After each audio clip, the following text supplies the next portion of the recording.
പത്തരമാറ്റിൻ്റെ നാളത്തെ പ്രമോശേഷത്തിലേക്ക് എല്ലാവർക്കും സ്വാഗതം. അങ്ങനെ അബിയുടെ തനി സ്വഭാവം പുറത്ത് കാണിക്കുന്നുണ്ട്. നവ്യനോട് വഴക്കുണ്ടാക്കുന്നുണ്ട്. അനാവശ്യം പറഞ്ഞിട്ടുണ്ടെങ്കിൽ നിൻ്റെ വയറ്റിലൊരു കുഞ്ഞുള്ള കാര്യം പോലും ഞാൻ ഓർക്കില്ല എന്ന് പറയുന്നുണ്ട്. അത്രയും നാളുണ്ടായ സ്നേഹമൊക്കെ അയാളെ പെട്ടെന്ന് തന്നെ പോകുന്നുണ്ട്.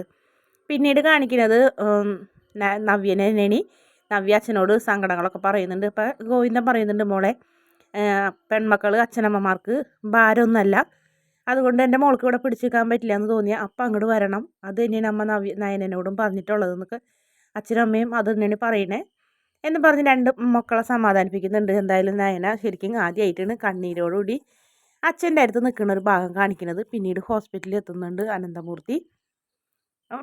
ആദർശ് പറയുന്നുണ്ട് മുത്തശ്ശനോട്, നയനയുടെ ബ്ലഡ് ഗ്രൂപ്പും അമ്മയുടെ ബ്ലഡും ഒരേ ഗ്രൂപ്പാണ് മുത്തശ്ശ, അതുകൊണ്ട് തന്നെ അമ്മയ്ക്ക് ബ്ലഡ് കൊടുത്തത് ഇവളാണെന്ന് പറഞ്ഞപ്പോൾ മുത്തശ്ശന് ഒരുപാട് ഇങ്ങനെ പ്രതീക്ഷയൊക്കെ ആയിരുന്നു. അത്രയ്ക്ക് നല്ലൊരു മനസ്സുള്ളൊരു പെൺകുട്ടിയാണ് നയന എന്നുള്ള കാര്യത്തിൽ വീണ്ടും വീണ്ടും തെളിയിച്ച് കൊണ്ടിരിക്കുകയാണെന്നും പറഞ്ഞ് നമ്മുടെ മുത്തശ്ശൻ സന്തോഷത്തോടെ തന്നെ നയനയെ നോക്കി നിൽക്കുന്നതോടെയാണ് പ്രൊമോ അവസാനിക്കുന്നത്. വീഡിയോ ഇഷ്ടപ്പെടുകയാണെങ്കിൽ ചാനലൊന്ന് സബ്സ്ക്രൈബ് ചെയ്ത് സപ്പോർട്ട് ചെയ്യണേ.